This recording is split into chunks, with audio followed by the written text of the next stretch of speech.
디모데후서 4장입니다. 디모데후서 4장 1절에서 5절의 말씀입니다.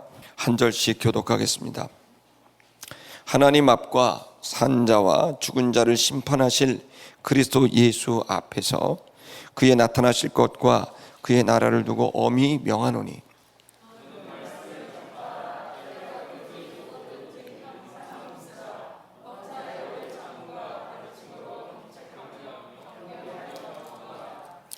때가 이르리니 사람이 바른 교훈을 받지 아니하며 귀가 가리워서 자기 사역을 쫓을 스승을 많이 두고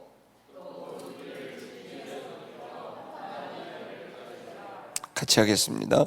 그러나 너는 모든 일에 근신하여 고난을 받으며 전도의 일을 하며 내 직무를 다하라. 아멘. 오늘은 선교주일입니다. 그래서 이 선교주일을 맞아서 요한복음을 잠깐 멈추고 이 선교에 맞는 이제 말씀을 우리가 좀 나누려고 합니다. 이 디모데 전서후서는 이제 하나님의 사람 일꾼들에게 이제 주는, 특히 지도자들에게 주는 그런 메시지입니다. 디모데는 바울의 영적 아들이었고, 그리고 이 영적 아들인 디모데를 당시에 이 글을 읽을 때만 해도 아주 젊은 그런 목회자입니다. 이 젊은 목회자를 장차 이 초대교회를 이끌어갈 지도자로 세우기 위해서 여러 가지 훈련과 또 필요한 준비들을 이렇게 해 나가는 그 서신이 디모데 전서후서, 또 디도라는 사람이 똑같이 지도자였기 때문에 디도도 마찬가지로 이 디모데와 디도를 훈련하고 또 그리고 온전하게 세우기 위한 그 바울의 진심이 담겨져 있는 후배를 향한, 또 영적 아들을 향한 이런 권면이고 메시지입니다. 그래서 디모데 전서후서 디도서를 읽으면 그리스도인들이 어떻게 살아야 되겠는가, 우리는 누구인가를 알게 됩니다. 이제 앞으로 저희들이 기도 훈련이 잘 됐다고 생각하면 그 다음 말씀 훈련을 통해서 여러분이 말씀의 부흥이 여러분의 심장에 있게 되기를 이제 기대하고 있는데, 그 중에 디모데 전서후서 디도서를 여러분이 읽는 방법을 여러분에게 가르쳐드리는데, 그렇게 성경을 읽게 되면 여러분 가운데 말씀의 부흥이 여러분의 심장에 또 여러분의 두뇌에 불이 붙게 됩니다. 그래서 여러분이 이 디모데 전서후서 디도서는 곧 여러분과 나누게 될 그런 말씀이지만, 여러분이 이 본문의 말씀은 어떻게 보면 그 디모데를 향한 결론 부분에 해당하는 이제 내용이 되겠습니다. 그리고 결론이니까 얼마나 중요하겠어요. 이 말씀은 결론인데, 이 말씀의 핵심은 뭐냐면, 너는 때를 얻든지 못 얻든지 말씀을 전파하라라고 하는 겁니다. 이 전도인의 일을 하라라고 하는 이것이 주요 메시지입니다. 그러니까 네가 때를 얻든지 때를 못 얻든지 항상 사람들에게 뭘 전파하라고요? 뭘 전파하라고요? 말씀을 전파하라. 이렇게 되어 있습니다. 말씀을 전파하라. 이 마지막 시대 때 우리가 가야 될 일이, 우리가 해야 될 일이 말씀을 전파하는 일인 줄 믿으시기 바랍니다. 왜 말씀을 전파하라고 하느냐? 그것은 바울이 보는, 또 하나님이 바울을 통해서 보게 하셨던 것은 어떤 때가 이르게 된다, 그 때에 가장 중요한 것이 말씀이 될 것이다 라는 겁니다. 그것은 흔히 말하는 말세입니다. 그 말세가 되게 되면 사람들은 각자 영성을 가지고 나오게 되는데, 그때에 가장 중요한 기준이 말씀이다 라는 겁니다. 자, 여러분이 가지고 계신 성경 3장 1절을 좀 다 같이 보시겠습니다. 3장 1절에서 5절까지 말씀을 이제 좀 보려고 하는데요. 바울을 통해서 하나님께서 말씀하신 내용은 왜 이것을 말씀을 전파하라 했는가? 바로 이런 때이기 때문입니다. 여러분 3장 1절 다 같이 좀 읽어보실까요? 시작. 네가 이것을 알라. 말세에 고통하는 때가 이르리니. 이제 고통하는 때가 이르게 될 것이다. 사람들이 고통하고 어려워하고 힘겨워하는 그 때가 올 것이다. 2절 읽겠습니다. 시작. 사람들을 자기를 사랑하며 돈을 사랑하며 자긍하며 교만하며 회방하며 부모를 거역하며 감사치 아니하며 거룩하지 아니하며 3절 무정하며 원통함을 풀지 아니하며 참소하며 절제하지 못하며 사나우며 선한 것을 쫓아 아니하며 배반하여 팔며 조급하며 자고하며 쾌락 사랑하기를 하나님 사랑하는 것보다 더하며 경건의 모양은 있으나 경건의 능력을 부인하는 자니 이 같은 자들에게서 네가 돌아서라. 아멘. 바울을 통해서 하나님께서 보여주신 것은 어떠한 때가 딱 일어난다는 거예요. 자, 그러한 때가 생기게 되면 이때 가장 중요한 것은 말씀을 전파하는 일이라는 거예요. 그때의 현상을 여기에 이렇게 말하고 있습니다. 여러분 혹시 우리가 살고 있는 때가 이렇지 않는지 다시 한번 제가 좀 보겠습니다.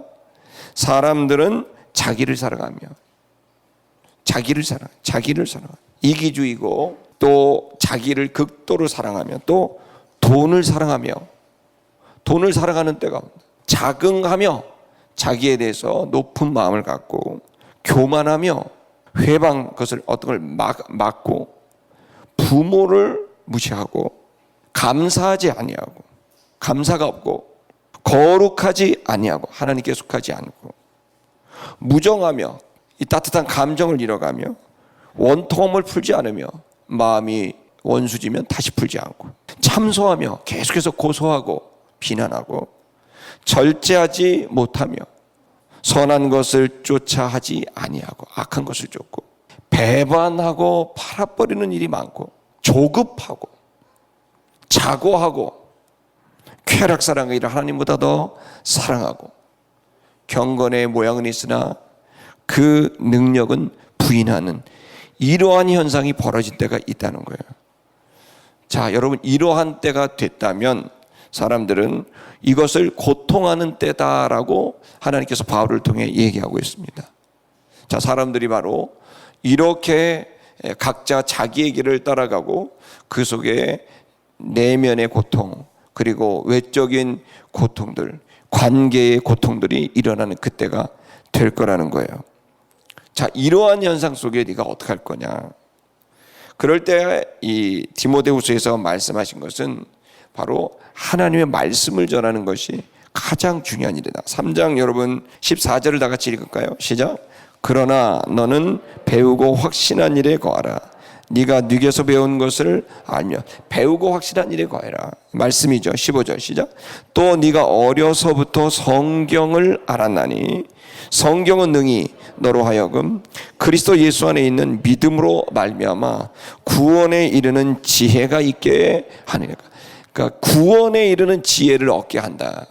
그것은 바로 예수 그리스도를 영접하게 하는 겁니다. 그러니까 여러분 이 말씀을 전하는 것과 복음을 전하는 것은 약간의 좀 차이가 있는데요. 말씀을 전하는 것은 하나님의 진리를 전하는 거라면 복음을 전하는 것은 예수가 당신의 구원자라는 것을 전달하는 것입니다. 똑같기는 하지만 약간의 의미상의 차이가 있습니다. 그래서 이 성경 진리를 계속해서 전달하는 것은 너무너무 중요한 일이다. 그것은 구원에 이른 지혜를 얻게 하는 일이다. 16절을 좀 더 보실까요? 읽겠습니다. 16절. 이유는 이 성경이 이런 책이기 때문입니다. 16절 시작. 모든 성경은 하나님의 감동으로 된 것으로 교훈과 책망과 바르게 함과 의로 교육하기에 유익하니. 모든 성경 하나님의 감동으로 돼서 우리가 교육되어지고 또 교훈되어지고 바르게 되는 일에 매우 유익한 최고의 이제 물건이라는 거죠. 16절, 17절 읽겠습니다. 이는 하나님의 사람으로 온전하게 하며 모든 선한 일을 행하기에 온전케 하려 함이니라. 그러니까 이 성경은 믿지 않는 사람에게는 구원에 이르는 지혜를 얻게 하고 또 믿는 사람에게는 온전하게 하는 그 능력이 이 성경에 있다는 거예요. 자, 여러분, 여러분에게 이 성경의 부흥이 여러분의 심령 속에 있기를 축복합니다. 마지막 시대 때는 우리가 감정적으로 뜨겁게 하는 것도 중요하지만 그보다 더 중요한 것은 하나님의 말씀, 성경이 우리 속에 충분히 있을 때 이 어둡고 어려운 세상을 이겨나갈 수 있는 줄 믿습니다. 자, 그래서 이 성경에 대한 가치를 이제 결론 부분으로 이렇게 가면서 디모데에게 이 메시지의 중요함, 또 성경에 대한 중요함, 이것을 이제 이야기를 하면서 이제 4장으로 넘어가면서 구체적으로 이제 권면을 합니다. 자, 1절을 좀 다 같이 좀 보십시다. 나는 엄하게 명령한다라고 얘기했습니다. 명령하는 것은 이것은 현재 계속해서 내가 너에게 명령하고 있다. 그리고 중간 때, 수동 때, 디프로. 그러니까 이것은 내 의지도 있고 이것은 하나님의 의지도 있는데 이것은 자의, 타의, 이 모든 하나님, 능동은 중간은 나의 의지, 수동은 타의, 그리고 디퍼넌트는 하나님. 그러니까 이것은 너무너무 중요하다라고 하는 표현입니다. 이때는. 그래서 내가 아주 진지하고 매우 엄숙하게 너에게 명령한다. 그러니까 이 결론이 너무너무 중요하다는 얘기를 하는 거예요. 이 명령을 네가 반드시 지켜야 네가 여기에 있는, 네가 하나님의 온전한 사람으로 설 수 있다라고 하는 걸 얘기합니다. 그 진지함이 얼마나 대단한지 명령을 하는데 하나님 앞에서 지금 하고 있는 거다. 그리고 그리스도 예수 앞에서 하는 거 있는 것이다 라고 되어 있습니다. 좀 먼저 노트를 보여주시면 이 진지한 명령은 하나님 앞에서 지금 내가 하고 있는 것이고 그리스도 예수 앞에서 하고 있는 것이다. 이 하나님과 그리스도 예수, 이분은 심판하실 분이기 때문이다. 심판하실 분이다. 산자와 죽은 자를 심판할 분이다. 지금 내가 너에게 명령하는 이것은 삶과 죽음에 대한 얘기다. 심판에 대한 얘기다. 산자와 죽은 자를 심판하시는 그분 앞에서 내가 이 중요한 얘기를 하고 있는 거다. 이 말이 뭐겠어요? 결국 이 말씀은 하나님 말씀과 성경에 대한 말씀을 전파하는 것은 결국 그 영혼이 사냐 죽으냐를 결정할 수도 있다는 거죠. 아까 우리가 성경에 읽었듯이 구원에 이르는 지혜를 얻을 수 있는 기회는 말씀을 들을 때 가능한 것입니다. 자, 그래서 여기서 산자와 죽은 자를 심판하실 그 예수 앞에서 내가 엄히 명한다. 그리고 그의 나타나실 것, 그가 다시 나타나서 우리들의 앞에 서게 되는 그 일을 놓고 내가 너에게 명령한다. 그것은 바로 나라를 두고 명령한다. 그분의 다스림을 두고 명령한다. 무슨 얘기입니까? 그것은 예수 그리스도가 나중에 우리를 심판하게 되신 때 우리가 주님 앞에 서든지 주님이 우리 앞에 서게 되는 일이 벌어지겠죠. 자, 그 앞에서 지금 이 내가 너에게 지금 명령한 이것은 가장 중요한 주제가 될 것이다. 그 마지막 순간에 네가 하나님과 예수 그리스도와 만났을 때 가장 중요한 대화의 주제는, 내 인생에 대한 가장 중요한 주제는 네가 네 주변 사람들에게 말씀을 전했느냐 전하지 않았느냐가 가장 중요한 대화의 주제가 될 거라는 얘기를 하는 거예요. 아름다운 성도 여러분, 하나님 말씀은 목사만 전하는 게 아닙니다. 전도사만 전하는 게 아닙니다. 지금 얼마든지 듣는 오디오 성경도 있고 영상으로 된 성경도 있고, 여러분 하나님의 말씀과 메시지들은 넘쳐납니다. 저는 특별히 설교보단 여러분이 성경 자체를 듣고 읽게 되기를 축복합니다. 얼마든지 그 말씀이 여러분에게 꿀송이처럼 달게 되는 말씀의 부흥이 여러분에 있게 될 것이라고 저는 확신합니다. 이게 왜 중요하냐? 이것은 사느냐 죽느냐, 즉 우리가 살아가는 삶의 질을 결정합니다. 이것을 듣는 이들의 삶의 질을 결정합니다. 하나님 말씀으로 사는 이들은 그 말씀이라여 정말 살아있는 것 같은 삶의 감격을 누리지만, 그 말씀이 없는 사람들은 세상 사람과 똑같이 그냥 고통하며 이 말세에 돈을 사랑하며 자기를 사랑하며 감사치 않으며 부모를 배반하며 이런 것들과 똑같은 전혀 다를 바가 없는 삶을 살아가게 되는 거예요. 자, 여러분 산 자에 속할 것입니까? 죽은 자에 속할 것입니까? 여러분이 산 자에 속했다라고 하는 것은 바로 하나님의 말씀을 여러분이 듣고 전하는 삶을 살아갈 때 여러분 그 말씀이 여러분을 산 자 되게 하는 걸 믿으시기를 축복합니다. 매우 진지하고 엄숙하게 명령을 합니다. 뭘 명령합니까? 2절 보겠습니다. 바로 이것이 결론입니다. 너는 말씀을 전파해라. 명령형으로 이제 말씀을 하고 있습니다. 너는 너의 의지를 동원해서 말씀을 전파해라. 로고스를 전파하라 라는 것입니다. 전파하라 라고 하는 것은 여러분 말 그대로 어려운 게 아닙니다. 그것은 사명을 받은 사자가, 앰베서더가 그 국가 지도자의 말을 상대방에게 전달하는 행위를 여기 말하면 캐리서라 그러는 거예요. 그러니까 말하자면 이 대사가, 대통령이 어느 나라의 사신으로 그를 대사를 보낼 때 그에게 그 왕의, 대통령의 뜻을 전달하면 이 사자는 그 얘기를 간직하고 있다가 그 상대방에 가서 이 말씀을 전하는 거예요. 매우 간단한 행위예요, 캐리서는. 그래서 사자가 자기의 사명을 감당하다라는 거예요. 즉 왕의 이 심부름, 전달하는 말을 그에게 전달하는 거예요. 여러분, 말씀을 전파라는 얘기는 여러분 얘기하라는 게 아니에요. 하나님 말씀을, 하나님 주신 메시지를 그에게 전달하라는 거죠. 자, 이것이 하나님의 사람으로 온전하게 될 수 있는 일이고, 여러분의 삶의 질을 완전히 하나님의 뜻에 합당한 온전케 되는 삶을 확 바꿀 수가 있어요. 근데 이게 안 되면 애매하고 어정쩡한 양다리예요. 회색지대에 놓이게 돼요. 여러분의 입술이 누군가를 향하여 하나님 말씀을 전파하고 있다고 한다면 그때부터 그 입술에 놀라운 권세가 생기고 그 전파된, 입술로 전파된 그 말씀이 여러분의 삶을 이끌어갑니다. 매우 놀라운 현상이 벌어집니다. 제가 지난주에 그 30년 전에 1989년도 11월 달에 충청남도 천안군 수십면 백자리라는 곳에 갔다 왔습니다. 거기에 이제 2년 동안 사람이 안 사는 주막 폐가를 빌려서 거기에서 있었는데요. 여러분, 거기에서 교회를 개척할 때 30년 전에 6명 세례를 최초 신자들이 있는데 이제 연락이 닿았어요. 연락이 어떻게 닿은 줄 아세요? 저희 교회 대학부에 한 청년이 등록을 했는데 얼굴을 딱 봤는데 어디서 본 것 같은 얼굴인 게 저 얼굴, 도대체 저 얼굴은 뭔가? 어디서 봤지? 근데 말이에요, 저 얼굴을 가만히 보는데 30년 전 한 여자 청년이 생각나는 거예요. 이름하여 김화순이라고 있습니다. 근데 이 여자 청년이 생각나고 혹시 그랬더니 목사님, 저희 엄마가 김화순입니다 그랬더라고요. 그래서 놀라갖고 최초의 세례자입니다. 백자리 교회. 이 여자 청년이 연락이 돼갖고 지난 이제 목요일 날에 잠깐 천안을 갔다 왔습니다. 그때 같이 세례받았던 동갑 한경숙, 둘 다 69년생이니까 저하고 동갑인데 그분들은 제가 이제 59년생으로 알고 있는 그런 상황이었습니다. 얼굴은 이제 59년 이상 됐었던 노안의 절정이었기 때문에 만났는데, 한경숙은 아직도 제가 그렇게 나이 많은 줄 알아요. 아직도 제 나이를 모르고 있대요. 제가 제 나이를 밝혔던 그 예배에 그 친구가 안 왔던가 봐요.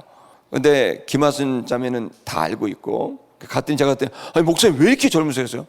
아니 뭐 그렇게 제가 젊긴요? 제가 그래요. 그랬더니 너무너무 젊으시다니까. 왜 그래요? 그랬더니 아니 그 나이에 어떻게 이렇게 젊으세요? 내가 환갑인 줄 알고 지금 그래갖고 내가 무슨 얘기인지 알아. 그 얘기가 왜 내 나이를 몰라 그랬더니 아니 목사님 몇이세요? 그랬더니 옆에 있던 자매가 우리랑 동갑이잖아. 그랬더니 동갑이야? 그랬더니 30년 만에 진실이 밝혀졌어요. 근데요, 그때 제가 정말 19살 때 예수님을 이제 영접했고, 교회는 뭐 교회 엉터리죠. 전혀 몰라요. 19살 때 처음으로 내가 성경이라는 걸 읽고 기도라는 걸 했고요. 그러고서 여러분 곧바로 신학교를 갔는데 뭐 성경을 읽었어요. 아무것도 몰라요. 그리고 그 이듬해 교회를 개척했어요. 예수 믿은 지 2년 만에 교회를 개척합니다. 성경도 모르고 아무것도 모르는데 그냥 목사님이 시키니까 그냥 순종해서 가서 교회를 개척하려니까 한 거예요. 근데 그때 이 3년 조금 넘게 백자리에 있는 동안 제가 성경을 한 100번 이상을 읽었습니다. 근데 제가 그 기간에 제가 성경을 이렇게 읽고 또 같이 저녁에는 야학을 하면서 아이들에게 영어, 수학, 국어 이런 거 가르쳐주고, 그때 공부했던 애들이 지금 47살, 45살 이렇게 됐더라고요. 그 중학생들, 그 초등학생들이 다 그렇게 되신 거예요. 근데 그 친구들도 이제 만나죠. 그 친구들의 저녁에는 영어 가르치고 국어 가르치고 수학 가르치고 이렇게 그래갖고 초등부, 상하나과로 초등부, 중등부, 상하나과 알고 고등부, 이 방 조그만 방에서 3개 부분을 가르치면서 주일에는 예배드리고 새벽 4시 반에 새벽 예배드리고 이제 그렇게 한 겁니다. 그리고 이제 목사님들이 시키는 대로 백자 19, 29, 39, 49까지 있었는데 한 67, 8호 정도 있었습니다. 거기를 전부 다니면서 전도하고, 저는 그냥 다른 게 없었어요. 시키는 대로 한 거예요. 그래서 계속 제가 나름대로 번지수와 상관없이 1구서부터 4구까지 사람 사는 집으로 했더니 한 67, 8개가 돼서 번호를 붙이고 아침부터 이제 1번부터 가는 겁니다. 가서 안녕하세요. 그 다음에 제가 좀 말씀 좀 전하러 왔는데 예수를 믿으세요. 그리하면 그 선생님과 이 가정이 구원을 받습니다. 딴 데 가세요. 예. 다음 집 가고 또 예수를 믿으십시오. 그리하면 그다음에 이제 점점 하다가 이제 레파토리가 늘어. 그래갖고 이제 먼저 그의 나라와 그의 의를 구하십시오. 그러면 이 모든 걸 더하십니다. 그러면 옆집 가세요. 네. 그다음에 또 가고 계속 온 거예요. 근데 놀랍게 이걸 갖다 몇 바퀴를 돌았더니 세상이 제가요 점점 달라지고 제 입이 듣는 사람의 태도가 달라지고요. 여러분 교회로 오기 시작하는 거예요. 그래서 세례를 주게 된 거예요. 아름다운 교회 성도 여러분, 저는 그 기간 안에 말씀을 전파하라. 이건 단순한 전도가 아니라 하나님이 내게 주셨던 감동적인 이 메시지. 이거 나만 알고 있으면 너무 아까운 거야. 그래서 내가 이걸 어떻게든 사람들에게 전하고 싶은 거죠. 눈 감고 기도하면 이거 전하라고 하시니까. 이거 나만 알기엔 너무 아깝다. 이 말씀을 전해야 되는데 그래서 그냥 내가 전해야 되겠다. 그런 마음을 갖고 만나는 사람들마다 오늘 나에게 주셨던 말씀을 나누고 전달하고 했더니 그 말씀이 저의 삶을 이끌어가고 저의 내면을 이끌어가고 3년 동안에 제가 그 기간 안에 특별히 누가 가르쳐준 적도 없지만 제 마음에 놀라운 성장을 하나님께서 말씀을 통하여 성령의 감동으로 저를 성장시켜준 기억이 있습니다. 아름다운 성도 여러분, 저는 여러분에게 도전하는 것은 여기 바울 사도를 통해 하나님의 감동적으로 주시는 결론은 너는 말씀을 전파하라는 것입니다. 이것이 저와 여러분이 온전케 되는 일이고 저와 여러분이 마지막 주님 앞에 보는 그날 담대하게 이 이야기를, 이 주제를 나누면서 주님과 나눌 수 있는 귀한 삶의 방법이라는 걸 여러분이 깨닫게 되기를 주의 이름으로 축복합니다. 어느 정도 얘기하느냐? 네가 때를 얻든지 못 얻든지 항상 힘을 써야 한다. 여기 항상 힘쓰라라고 하는 이 에피스테미는요, 그 위에 언제나 그 위에 올라가 있어라 이런 뜻인데요. 무슨 얘기냐면은 이것을, 이 말씀을 전하는 그 일에 네가 항상 같이 그 말씀을 전하는 곳, 말씀을 전하는 그것에 네가 항상 있어야 한다라는 겁니다. 다시 말하면 말씀을 전할 수 있는 장소가 있고 전할 수 없는 장소가 있는 게 아니에요. 항상 내가 말씀을 전하면 그것이 바로 주님의 때인 것이고 주님의 장소인 것입니다. 여러분, 정말 놀라운 사실은 어제도 우리 유지영 집사님이 이제 교제를 나누던 한 자매가 전혀 예수를 믿을 것 같지 않았던 자매가 갑자기 예수님을 믿게 된 이 이야기를 제가 전해 들었습니다. 그 고백은 뭐냐면 유지영 집사님 고백은 이랬답니다. 절대로 예수님을 안 믿을 것 같은 사람이었다. 여러분, 절대로 예수님을 믿을 것 같지 않는 사람이냐 아니냐는 건 내 생각인 거예요. 하나님 안에서는 불가능한 사람이 없고 구원받지 못할 사람이 없습니다. 그러니 내가 제한해서는 안 됩니다. 이 사람은 지금 구원받을 수 있는 사람이야, 저 사람은 안 돼. 그건 여러분의 생각이에요. 제 생각이에요. 여러분, 이 바울 사도가 얘기하는 건 디모데에게 너는 그 미친 사람처럼 때를 얻든지 못 얻든지 항상 주의 말씀을 전파해라. 할렐루야. 이 입술로 전파하는 일이 놀라운 일입니다. 이 입술로 전파하는 일을 통해 여러분 그 말씀을 전하는 거예요. 제가 그때 이제 세례식, 이분들 이제 세례같이 갈 때 눈물바다 했다는 얘기를 좀 나눴어요. 세례 6명 봤는데 제가 이제 그때 22살 때 이제 세례를 제가 줄 수 없어서 천안에 있는 목사님이 오시고 제가 보조를 하는데 그동안 막 세례 교육을 시키고 교육을 하나님의 말씀을 전했어요. 여러분, 제가 몇 번 간증을 했지만 세례식을 하는데 다 교육한 다음에 제가 이제 유희연, 홍종창, 김하순, 한경숙, 한병철, 박학성 이렇게 된 6명이에요. 그래갖고 탁 전달해갖고 제가 이제 세례 문답을 하면서 유희연 성도님이 그때 60살이었습니다. 유희연 성도님이 쟤는 그때 22살이고 아들뻘도 안 되는. 제가 그 선생님한테 많이 배우신 분이고 유지입니다, 동네. 근데 그분이 그 여동생이 사모님이 목사님 사모님. 그래서 이제 오신 거예요. 전 이제 억지로 뭐 예의상 오셨다고 생각을 했죠. 그러니까 그분에게 이제 얘기를 했습니다. 예수님께서 당신을 위해서 죽으시고 당신이 예수로 인하여 구원받으심을 믿으십니까? 이렇게 얘기를 했더니 그분이 갑자기 눈물을 흘리면서 내가 믿는다고 그러면서 옆에 홍정창 성도님한테 똑같이 물었더니 나도 믿는다고 그러면서 갑자기 주르륵 다 믿는다 그러는데 다 진짜 막 우는 겁니다. 제가 그때 깜짝 놀랐잖아요. 진짜 믿을지는 몰랐어요. 내가 진짜 믿네? 제가 너무 당황스러워갖고 내가 뭐를 했다고 믿지? 나는 그냥 교단에서 나온 책을 가리킨 거예요. 이거 외우세요. 이거 말씀하세요. 그냥 한 거 읽어주고 같이 읽읍시다. 그리고 1과 다음 주에 뵐게요. 또 다 2과 이렇게 했는데 엉터리 같은 21살, 2살짜리 설교를 듣고 성경 공부를 보고 어떻게 예수를 믿냐고요. 여러분, 저 자신도 믿기지 않는 일을 제가 보면서 이 말씀을 전하는 때를 어떤지 못 어떤지라는 이 말씀은 정말 중요한 말씀이구나. 대상과 상관없이 전하라고 하는 이 말씀은 우리는 주의 사자입니다. 우린 주님의 앰베서더입니다. 우린 주님의 대사들입니다. 주님이 전하라고 하시는 말씀 전할 수 있길 바랍니다. 그러면서 이제 또 더 얘기합니다. 그때 이제 복음을 전할 때, 말씀을 전할 때 3가지를 요구합니다. 첫째는 경책해라, 엘렌코. 이건 죄를 정확히 지적해라, 이런 말입니다. 네가 말씀을 전할 때 그 사람이 잘못이 있거든 정확하게 말씀을 통해 죄인 걸 알려줘라. 굉장히 부담스러운 거예요. 현대 사회에서는 이렇게 또한 두들겨 맞을 수도 있어요. 언어 폭력이라고 했을 때. 그러니까 이제 근데 여기서 얘기하는 거 있는 건 명확하게 자잘못을 이야기해 줘야 된다. 부담스러운 얘기입니다. 두 번째, 경계해라. 그 자잘못을 정확하게 표현해야 된다. 권해라. 그리고 가까이 불러서 말을 하라. 이런 말입니다. 자, 저 보십시오. 경책하라는 것은 잘못을 정확하게 이야기해주고 죄를 얘기해줘야 된다.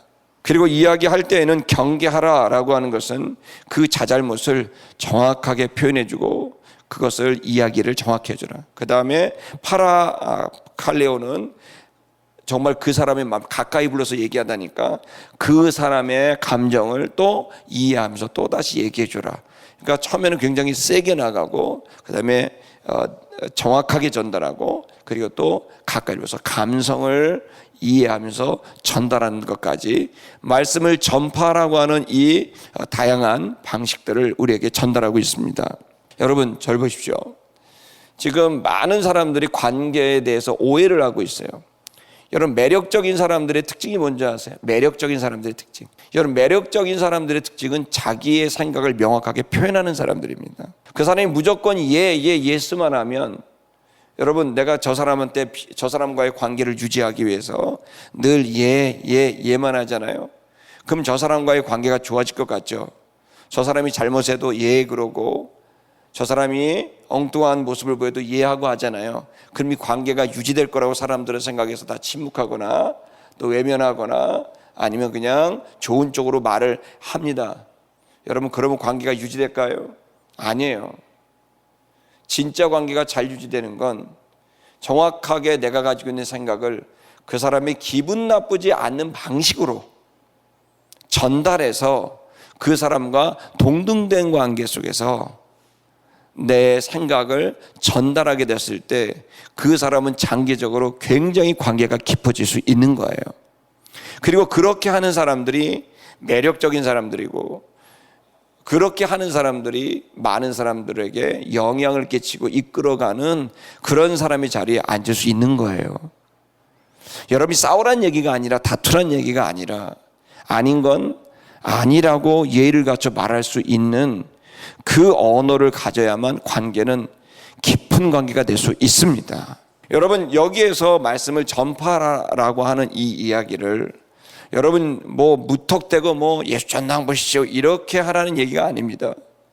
분명히 그렇게 단호함도 있지만 따뜻하게 그 사람을 생각하면 오래 참으면서 그러면서 가르쳐줘라 라고 하는 말에 이르기까지 우리는 성령의 감동에 따라, 그러나 명확한 것은 주의 말씀은 손상되지 않게 전달해야 되는 거예요. 여러분, 이 지혜를 이제 바울이 디모데에게 이제 명령해 주고 있는 거예요. 아름다운 교회 성도 여러분, 여러분이 어떠한 형태로든 분명히 하나님 말씀을 전파하는 여러분 이 일이 여러분의 구체적으로 용기 있게 일어나기를 주의 이름으로 축복합니다. 자, 3절을 보시면 때가 이를 거다. 사람들이 바른 교훈을 받지 아니하는 때다. 바른 교훈을 받지 않는다. 바른 교훈을 받으려고 하지 않고 수용하지 않으려는 때가 있다. 지금이 그런 때 같은 느낌이 듭니다. 무조건 안 받으려고, 안 들으려고 그러고, 요즘 부모가 자식에게도 참 말하기 어려운 시대가 돼버리게 된, 선생님이 학생들에게 말하기도 좀 어려운 그런 시대입니다. 자, 그런 때가 있을 것이다. 그러나 오히려 이 사람들은 바른 교훈을 받지 아니하고 그들은 오히려 뭐를 하냐면 스승을 많이 둔다. 스승을 많이 둔다. 자기에게 사욕을 채울, 그러니까 자기를 위한 욕망, 자기를 위한 욕망을 채우기 위해서 자기가 듣고 싶은 스승을 자기 마음대로 많이 쌓아둔다라는 겁니다. 그 스승의 특징은 귀가 가려워서요. 여기 진짜 가려운 거예요. 귀를 살살살살 간지러뜨려서 기분 좋게 한단 말이에요. 유쾌하게 한다는 말이에요. 그러니까 그들은 자기들이 듣기에 유쾌하고 자기들이 듣기에 행복하고 재미있는 그러한 성품을 가졌다. 그래서 자기가 듣기 좋은 스승을, 자기가 듣고 싶고 또 자기가 느끼고 싶은 그 사람들을 자기 욕망을 위해서, 자기를 위해서 많이 그런 스승을 둔다는 거예요. 여러분, 지금은 학생이 스승을 선택하지 스승이 학생을 선택하지 않아요. 기분 나쁘면 그냥 끝이요. 귀를 가려워줘야 되는데 이 본문에서는 경책하며 경계하며 권하라 그랬는데 어떻게 귀를 유쾌하게 간질간질 해갖고 우리를 유쾌하게 할 수가 있습니까? 때가 이럴 거라는 거예요. 바른 교훈을 듣고 싶어 하는 게 아니라 자기가 듣고 싶은 얘기를 듣고 싶어 하는. 요즘 정의가 뭡니까? 정의는 내게 유익이 되면 정의로운 거고 유익이 안 되면 모르겠는 거예요. 사람들은 지금 정의의 관념도 다 달라졌어요. 나와 관련돼서 좋으면 그게 정의예요. 근데 내가 손해를 보면 정의가 아니에요. 지금 우리 이 시대는 정확하게 이 디모데후서 여기서 얘기하고 있는 시대와 똑같은 거예요. 자기의 유익을 도와줄 사람을 쫓아다니지 자기의 귀를 즐겁게 하는, 내 존재가 온전해지는 것에 대한 관심이 없는 거죠. 오로지 자기의 즐거움, 유익을 위하여 사람들을 쫓아다니고 당을 짓고 하는 이 일들. 여러분, 이렇게 되는 때가 이제 온다. 지금을 말하는 것 같습니다. 4절을 보면 그래서 그들의 귀를 진리에서 돌이킨다. 진리를 들으려고 하지 않는다. 그리고 허탄한 이야기를 쫓아간다. 쓸데없는 얘기, 허탄한 이야기들을, 설화, 당시로 말하면 그리스 로마 신화들, 영웅전들, 이원론 철학들, 이런 것들을 쫓아간다. 자, 이러한 시대에 말씀을 전파한다는 건 쉽다는 거예요, 어렵다는 거예요? 정말 어려운 거예요. 여러분, 여러분이 사람들에게 미움받을 수 있는 방법 가르쳐 드릴까요? 여러분의 입을 열 때마다 권면하세요. 그러면 미움을 제대로 받습니다. 경책하고 경계하며 가르쳐 보세요. 너나 잘해. 그러면 정확히 지금 이런 시대에 살고 있어요. 교훈적인 사람이 살 수 없는 시대가 됐어요. 참된 스승을 찾아볼 수 없는 게 아니라 참된 스승의 길을 갈 수 없는 시대가 된 거예요. 자기의 길을 간질간질하는 걸 원하는 거죠. 자, 이런 시대가 된다. 이 얘기는 디모데에게 매우 슬픈 얘기겠죠. 네가 갈 길이 험하다, 그 얘기를 하는 겁니다.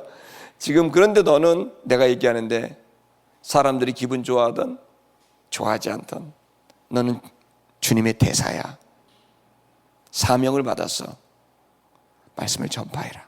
그러면서 어떻게 합니까? 5절에 그러나 너는 이렇게 시대가 되어도 너는 모든 일에 근신해라. 근신해라는 말은 술 취하지 않는다, 침착하다, 냉정하다라는 뜻이에요. 자, 네가 이렇게 너의 감정이 무너지고 흔들리고 스트레스 받을 수밖에 없다. 아, 정말 그렇지 않습니까, 여러분? 답답합니다, 요즘에. 이 답답한 이 시대 속에서 우리가 어떻게 합니까? 냉정을 잃어서는 안 됩니다.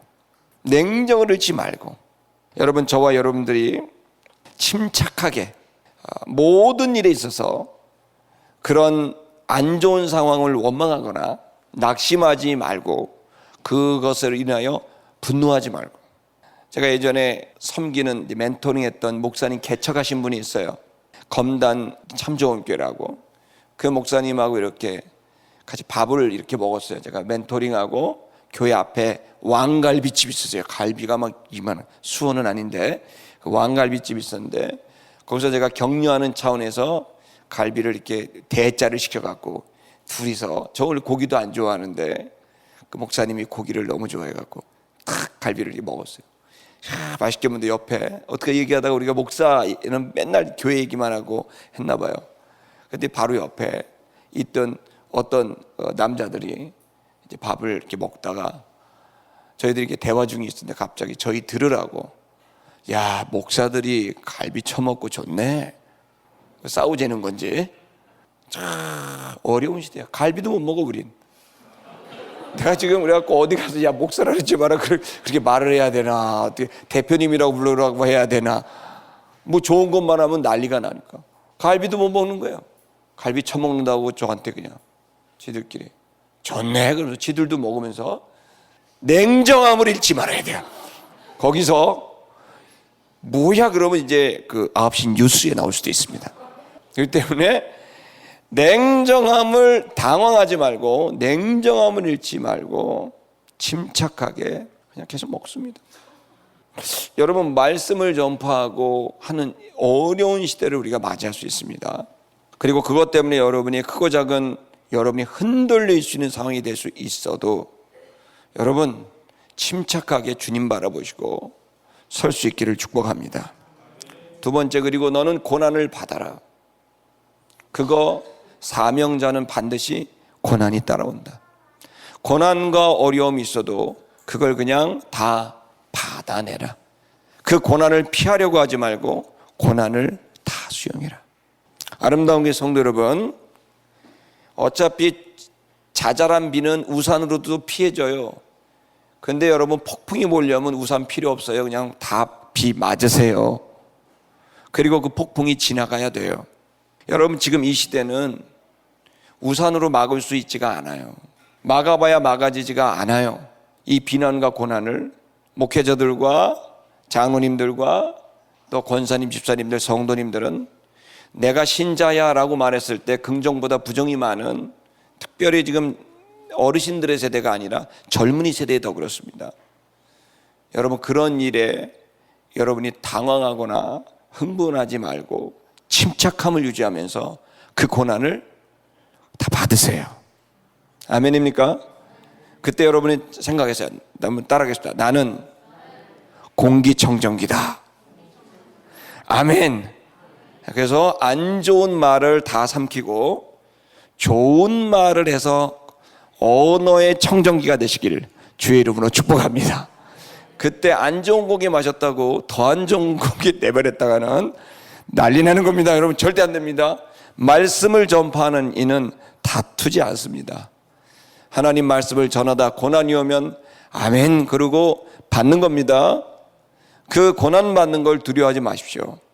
산자와 죽은 자를 심판하시는 주님께서 그 마지막 날에 내가 주의 사명 때문에 말씀을 전함으로 고난받은 그 일을 기억하셔서 눈물 나게 안아주실 것이고 우리의 억울함을 풀어주실 것이고 축복해 주실 것을 믿으시길 바랍니다. 고난을 다 받으라 그랬습니다. 그러면서 세 번째, 너는 고난을 받으면서 전도인의 일을 하라. 여기 전도인이라는 것은 예수가 구원이다, 예수가 해결하시는 분이다라는 걸 믿고 전달하는 분이 전도자예요. 전도라는 걸 저는 그렇게 봅니다. 저는 전도라고 하는 것은 예수 그리스도가 그 사람을 구원한다라고 믿고 그 사람에게 예수가 당신을 구원하니 예수를 붙드시오라고 전달하는 게 전도라고 생각합니다. 그것이 핵심이라고 봅니다. 여러분, 그것을 믿고 우리가 사람들이 어렵고 고통받는 때인데 사람들은 센 거 갖고 욕하고 막 목사가 갈비 처먹는다 그래도 속마음은 예수가 필요한 사람들이에요. 뭔가 뒤틀어진 거예요. 교회에서 상처를 받았거나 본인이 지금 삶이 어려워서 괜히 우리들한테 그런 거예요. 진짜 나를 미워하기 위해서 제 인상을 보세요. 미워할 상은 아니잖아요. 그렇게 하는 거는 나 지금 승질났어 그 말이에요. 그러니까 그 사람에게 얘기해줘서 당신의 그 어려운 마음이 해결될 수 있어요. 당신의 그 지옥 같은 마음이 해결될 수 있어요. 예수를 믿으세요. 구원을 얻습니다. 간단해요. 병들어서 힘들어요. 이 힘든 병들에서 온전해질 수 있어요. 주님이 해결해 주십니다. 예수가 구원입니다. 죽음을 두려워해요. 예수가 당신을 구원합니다. 예수가 그리스도라는 이 사실을 전파하는 이 일, 그 일을 계속 하라. 포이에오는요, 만들어내라, 생산해내라 이런 말이에요. 그 말은 뭐냐면 이제 성과가 있게 하는, 그러니까 계속 전도의 일을 해 나가서 내 입술에서 말씀이, 복음이 끊이지 않게 나오도록 해라. 그래서 마지막엔 네 직무가 있다. 이 직무가 뭡니까? 말씀을 전파할 앰베서더의 직무입니다. 저와 여러분이 주의 종입니다. 아멘. 주님의 대사들입니다. 이 사명을 끝까지 다 하라고 얘기하고 있습니다. 저는 이제 지난 목요일 날 30년 전 참 제가 군대 영장 나와갖고 그분들하고 하고 군대를 갔어요. 그러고 나서 못 본 사람들이에요. 근데 그분들에게 제가 계속 그랬다는 거예요. 예수를 믿으면 변한다. 나를 봐라. 계속 그랬대요. 그러면서 내가 이렇게 변했다. 당신들도 너희들도 변할 수 있다. 그게 제 설교의 주제였다는 거예요. 그 얘기를 밥을 먹으면서 듣는데 마음이 뭉클해지는 거예요. 그게 이 사람들이 30년 동안 기억하고 있다니. 세상에 어디서 알지도 못하는 청년이 와서 떠드는 얘기를 어떻게 믿을 수가 있는가? 그 말을. 그건 제 말이 아니라 하나님 말씀이기 때문에 믿을 수 있었던 겁니다. 저는 여러분에게 권합니다. 여러분의 언변이 대단하지 않은 거 압니다. 우리 교회가 특별히 말을 많이 안 하는 성도가 많아요. 극 A형들이 집결한 그 느낌이 약간 있어요. 그리고 극 O형들이 몇 사람 있어서 정신이 하나도 없고, 이게 이렇게 혼재되어 있는 교회입니다. 그러니까 몇 사람. 근데 그 극 A형과 같은 그분들의 말을 해요. 여러분 입술을 벌리세요. 그리고 여러분 얘기를 하라는 게 아니에요. 하나님 말씀을 있는 그대로 입술로 고백하고 그것을 여러분 자신에게 전파하고 여러분이 여러분 자신에게 들려주고, 그걸 묵상이라 그래요. 여러분이 누군가에게 전달하면 전도라 그래요. 말씀이 여러분 자신에게 들려주는 묵상이 되길 바라고, 여러분의 입술을 벌려 다른 사람에게 전하는 전도가 되기를 주의 이름으로 축복합니다. 여러분과 제가 온전해질 줄 믿습니다.